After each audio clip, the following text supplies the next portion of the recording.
The lecture hall aboard the Citadel Military Academy was pristine in its precision, a towering amphitheater of crystalline steel and neutron glass, built to host the brightest cadets of over 200 civilizations. Flags of interstellar empires adorned the domed ceiling, and in the center, a hollow projector hummed with life. The audience that day was a wide assortment of galactic elites, scaled, furred, feathered, metallic, bioluminescent. Every cadet there was genetically selected, academically vetted, and psych-evaluated to perfection. Except for one. The only human in the room sat in the third row, slouched, legs wide, with a bored expression and a chewed stylus in his mouth. Cadet Reese Mallory. Commander Vell's voice boomed through the room as the lights dimmed and the holoprojector displayed the slide. Top 5 apex species of the known galaxy. Yulthrax, silent killers. Drenkai, telepathic strategists. Vokern, living warships. Zenti, nanocloud swarmers. Tragar, Titan-class planetwalkers. Each of these species, Commander Vell intoned, his mandibles clicking in emphasis, has earned their place through centuries of evolution and conquest. Their physical capabilities and battle prowess. The stylus clicked. Vell stopped mid-sentence. Reese had stood up. He wasn't supposed to.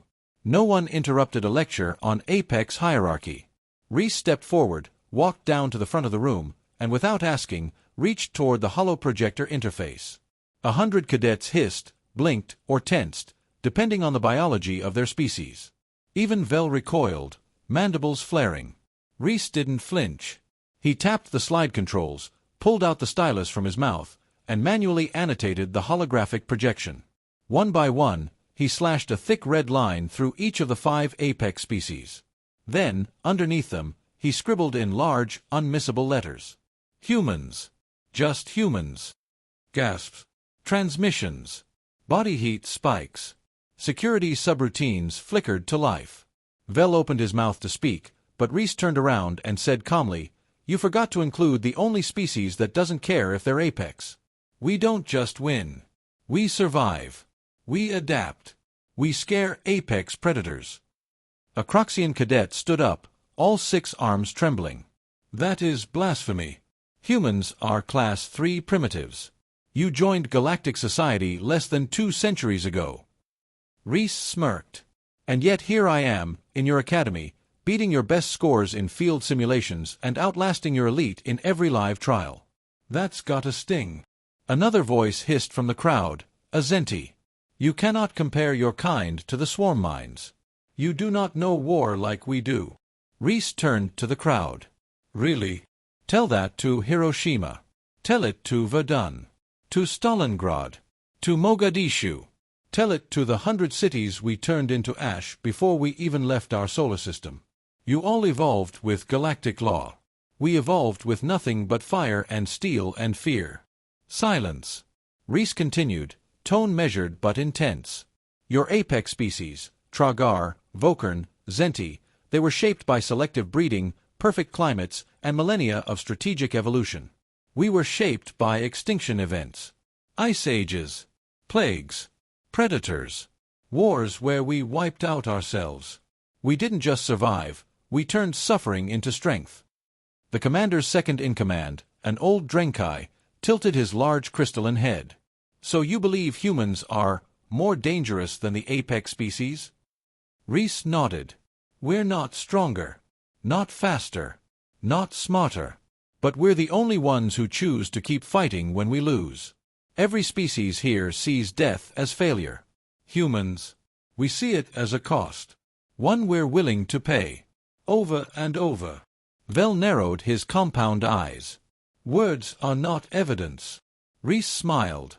"Then I'll give you evidence." He tapped his datapad and projected a series of classified files, declassified only for military academic use. Everyone in the room stared. The Vokern war file, a battle simulation between a full Vokern dreadhost and a human marine recon unit in the asteroid field of Centauri 9. The outcome: the dreadhost was reduced to floating slag. Human losses: 7. Reese swiped to the next. The Zenti nanocloud assault on Earth's Mars colony.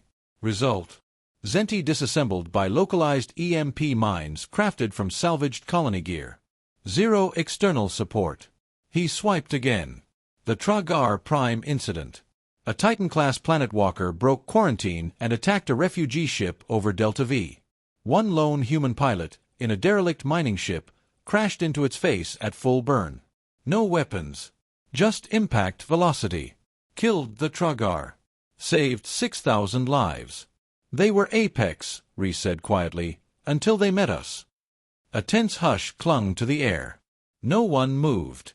No one dared challenge him now. Then a slow voice echoed from the back. That is not evolution. That is madness.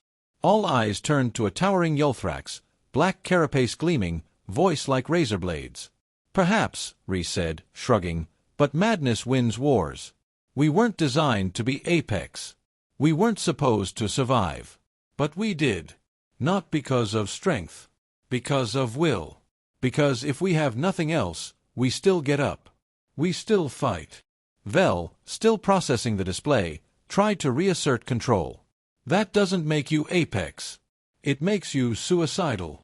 Reese locked eyes with him. There's no difference when it works. The lights flickered back on. The projection faded. No one said a word as Reese walked back to his seat. Vel didn't finish the lecture. He dismissed the class early. But the damage was done. 2 weeks later, the Interstellar Training Council convened.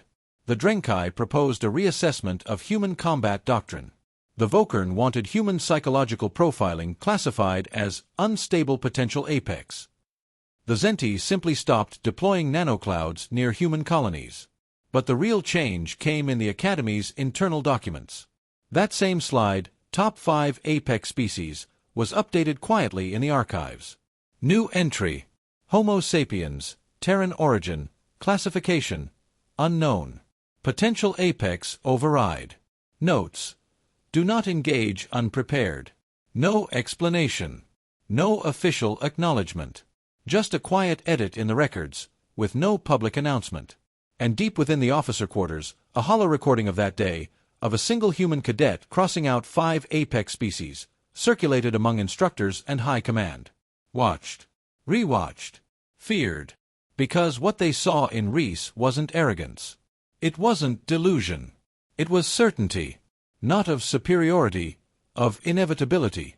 That when the galaxy meets humanity, they're not meeting another species trying to climb the apex ladder.